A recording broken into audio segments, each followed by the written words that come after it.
Hello and welcome. It's the beginning of the week and you are joining us again in the daily bulletin of Into Vietnam presented to you by VITV channel. Let's take a look at our top stories. The Consumer Price Index dropped 0.27% in November. The World Bank and OECD recommend Vietnam to enhance science, technology and innovation to drive sustained growth.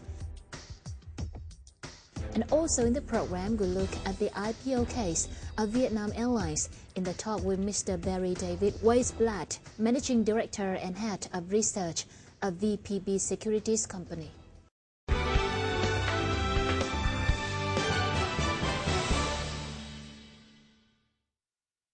The Vietnamese Communist Party General Secretary Nguyễn Phú Trọng arrives in Moscow for an official visit that will seek to boost Vietnam-Russia ties. During the visit, General Secretary Nguyễn Phú Trọng will hold working sessions with President Vladimir Putin, the National Assembly and the Russian government to boost bilateral cooperation in political, economy and trade, investment, energy, oil and gas, nuclear power and national securities. This should create a strong boost for the comprehensive Vietnam-Russia tie and bring it to a new level.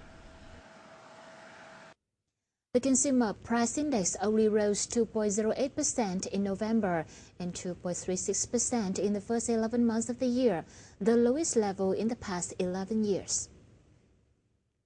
The major dragging factor of November Consumer Price Index is the continuous fall in petrol price as the 10th drop resulted in the strong fall of transportation group by 2.75%. It was followed by housing and construction material, food and restaurant services, and telecommunication. The rest of 7 groups of commodities saw their prices rise marginally during the month. The fall of National Consumer Price Index in November came as no surprise, as Hanoi and Ho Chi Minh City earlier announced on-month decreases of the price index. Excluded in the calculation of CPI, gold prices and US dollar witnessed opposite development in the month. Now, Vietnam needs to rely more on productivity gains driven by innovation to boost its economy. The conclusion was reached in a new joint study by the World Bank and the Organization of Economic Cooperation and Development, released on November the 24th in Hanoi. The World Bank said increased competition in globalizing markets means that it's more important than ever to invest early in advanced technological capabilities. This will help Vietnamese enterprises better position themselves in the global value chains.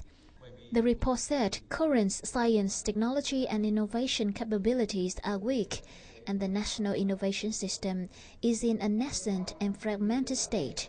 Research and development, both in public and private sectors, still have a lot of room for development. As a result, the OECD said Vietnam's challenge is to achieve sustainable high GDP growth in a less buoyant international environment. To avoid falling into a middle-income trap, the country will need to considerably improve its domestic innovation capabilities. The World Bank OECD Joint Review provides several recommendations for policymakers to foster science, technology and innovation in Vietnam, including improving framework conditions for innovation, improving public governance of the innovation system, strengthening the human resource base for innovation, and fostering innovation in the business sector.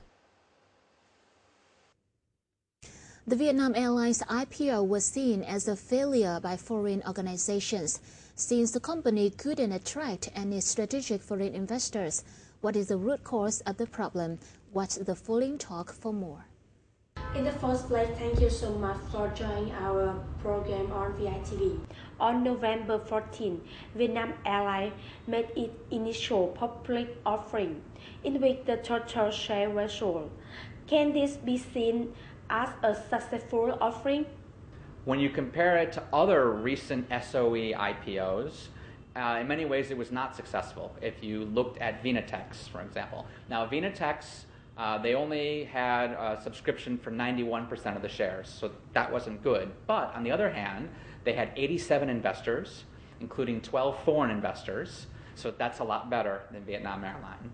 You look at SASCO, the airline services company, their subscription, the registered shares, was almost 5 times the number of shares offered. So much higher demand than Vietnam Airlines. So in that sense, Vietnam Airlines was not successful. According to Bloomberg, the main reason for the lack of the attraction of Vietnam Airlines IPO, it is more amount of first share, which are worth only 3.48% of the company's total capital. What's your take rating of the comment? I'd actually say I disagree. And the reason is that when institutional investors look at the size of the deal, they're looking for liquidity. Can they trade the shares? They don't look so much at the percentage, the 3.48%. What they look at is the dong amount of the deal.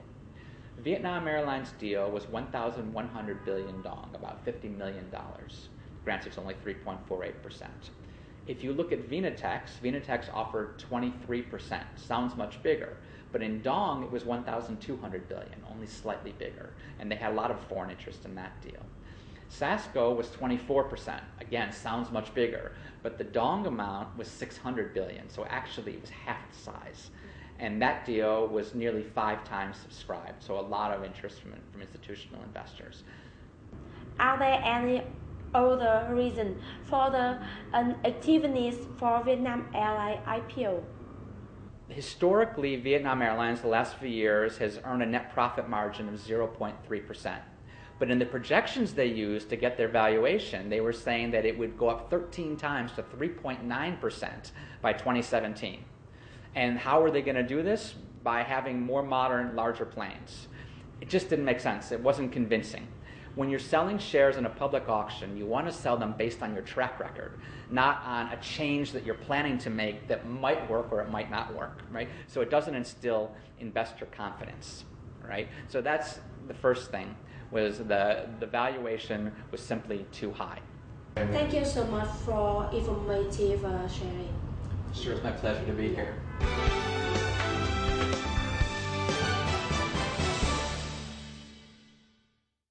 Last but not least, in today's bulletin, it's a summary of local gold prices, forex, and stock market.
Our program has come to an end. Thank you so much for your time with us. We see you soon and goodbye for now.